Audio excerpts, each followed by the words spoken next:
বোন আমার, 12 বছর 15 বছর বয়সে তুমি কেন বিবাহের পূর্বে আরেকজনকে তোমার শরীর ধরতে দাও? আর যুবক ভাই আমার, কি বলিস কি তুই? এই পৃথিবী আর পৃথিবীতে যা আছে এর চেয়ে মূল্যবান হচ্ছে এই মেয়েটা।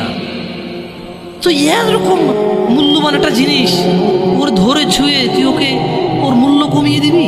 এত বড় জুলুম ওর প্রতি তোর! তুই আল্লাহকে ভয় করিস না, তাই বলে এতটা? কি বলিস তুই? তুই কি কারো গাড়ির গ্লাস ভাঙছিস জীবনে? না। কেন? ওর লস হবে। তুই কি কোনোদিন কোনো মানুষকে ঘুষে দিছিস? না। কারণ তাহলে ও বেচারা কষ্ট পাবে। তুই কি জীবনে কারো পেটে ছুরি ঢুকাইতেছিস? না। ও মরে যাবে, তাহলে ওর ফ্যামিলি ক্ষতিগ্রস্ত, লসে পড়ে যাবে। তুই কি কারো টাকা মারছিস কোনোদিন? না। তাহলে ওর ফ্যামিলি টাকার কারণে কষ্ট পাবে। তাহলে তুই কেন তুই এত ছোট ছোট বিষয়গুলো খেয়াল রাখিস যে আরেকজনের লস হবে? তাহলে তুই এই মেয়েটার জীবনটাকে তুই কি করলি?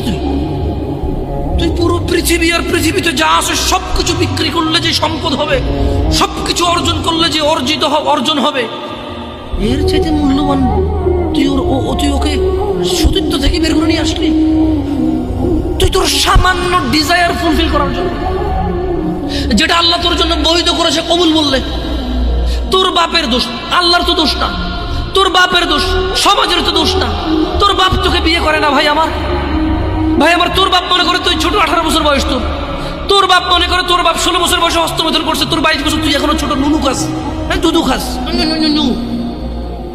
তোর বাপের অজ্ঞতা, ইসলামের দোষ দিবি কেন তুই? এটা তোর বাপ 13 বছর বয়সে চাস্তবন জাটতবন নিয়ে পালাই গেছে, এরপরে সবাই মিলে ধরে আনছে। এরপর তোর বাপের তোর দাদারা বলছে কলিযুগ শেষ হয়ে গেছে। 20 বছর আগের কথা বলতেছে আর কি। তোর বাপ 14 বছর বয়সে লুকা খেরের সিন, ওই কি। আরে ভাই, আপনি শহরের ভাই, শহরের বয়স করতে গেছে। হ্যাঁ, আর সব মানুষ শহরে গেলাম, আমি দেখছি তো। ঢাকা শহর খালি হয়ে যায় কেন তাহলে ঈদে?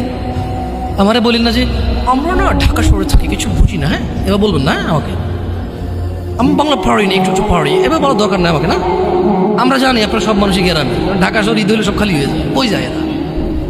হ্যাঁ, তো তোর বাপ ওই যে এখন কেউ বলে না যে সুপারি বাগান চেনেন না, ওই যে খেরের চিন, এগুলো বোঝেন না, বললেন না আমার যে জামশেদ ভাই যে কন্টেক্সটের কথা বলা বুঝে। হ্যাঁ, একটু শিখলে তো বলার দরকার নেই, কেমন? আমি জানি আপনি বুঝেন না, বুঝেন ভালো কথা।